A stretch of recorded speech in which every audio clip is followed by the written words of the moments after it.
Mouche, bienvenue dans ma chaîne Idée Business.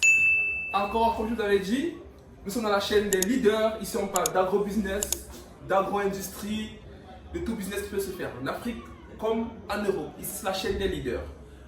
Alors, aujourd'hui, on est toujours dans le thème aliments pour poissons en Afrique, parce que c'est toute l'Afrique qui a besoin des producteurs d'aliments pour poissons, ou bien des grands ou des champions dans la pisciculture. C'est vrai, en Égypte déjà, on a des Égyptiens qui sont très forts dans la production des carpes. Mais nous qui mangeons les silures, les tilapias, on va être aussi les meilleurs parce que la Chine nous domine. Alors, aujourd'hui, comme je vous avais dit, on va parler de la phase de production des aliments pour poissons. Aujourd'hui, je suis dans la première pièce où tout commence. S'il te plaît, tu peux venir.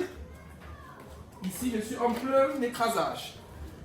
Ici, on a de la farine de poisson que je suis en train d'écraser. Hein? Farine de poisson, ça c'est une farine de poisson à 65% de protéines et 12% de lipides. Donc, ça fait partie de notre formule. Donc, il y a plusieurs trucs qu'on est en train d'écraser. On a du maïs là qu'on est en train d'écraser. Il y a la farine de poisson. Il y a déjà d'autres produits qu'on a déjà écrasés, notamment le soja, le maïs. Mais la phase de maïs est aussi arrivée. Donc, de cette machine, tu peux entrer, tu vas montrer la pièce de commande. Hein. Ici, on a toute cette boîte électronique qui commande toute l'usine. Là, c'est le cœur de l'usine. Je vais devoir fermer ça. Mais pour aujourd'hui, je travaille à la petite machine parce que, comme je vous avais dit tantôt, la dernière fois, notre produit final, ce produit-ci doit avoir une particularité. Ça doit être plus fin. Regardez. Alors, je vais prendre... Ça va être un peu peut-être difficile de voir la différence, mais il y a une grosse différence déjà dans la vidéo. Déjà, je vais dire en vue réelle. Donc, on quitte de ce produit-ci à ce produit-ci. Ça a une particularité très très importante pour pouvoir avoir du succès dans la phase suivante. Donc, je me mets. Il y aura des bruits parce que c'est moi qui suis à la manœuvre. Allez, let's go.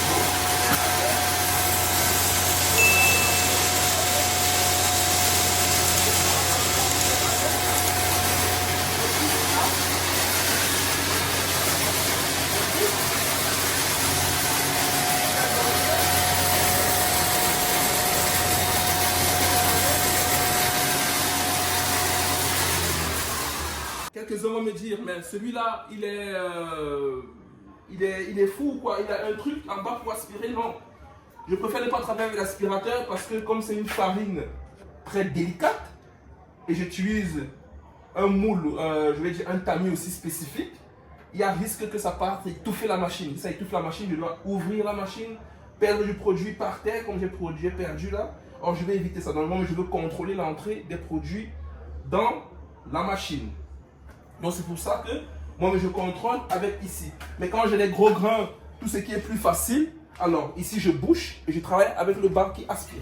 Avec cette manivelle-ci, pas besoin de gérer là, de peur de coincer son doigt. Avec ça, on met juste dans la bassine, allez, pap, ça aspire, tout va. Un peu comme dans la grande machine là-bas, qui n'a que l'aspirateur parce que c'est une très grosse machine, comme je disais, elle fait en moyenne 150 kg à 200 kg d'heure, hein, en fonction du tamis qu'on met. Donc voilà. Ce que je vais vous présenter, ça c'est la phase d'écrasage. Donc qui consiste à écraser. Allez, j'y vais.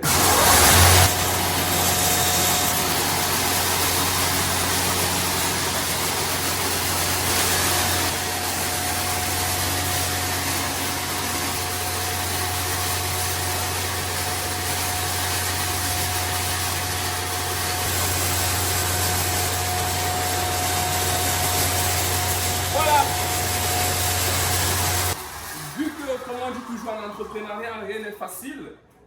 Hier, quand je faisais le contrôle des machines, je me suis rendu compte que les tamis, comme je vous disais, les tamis spécifiques que j'avais, c'était un souci.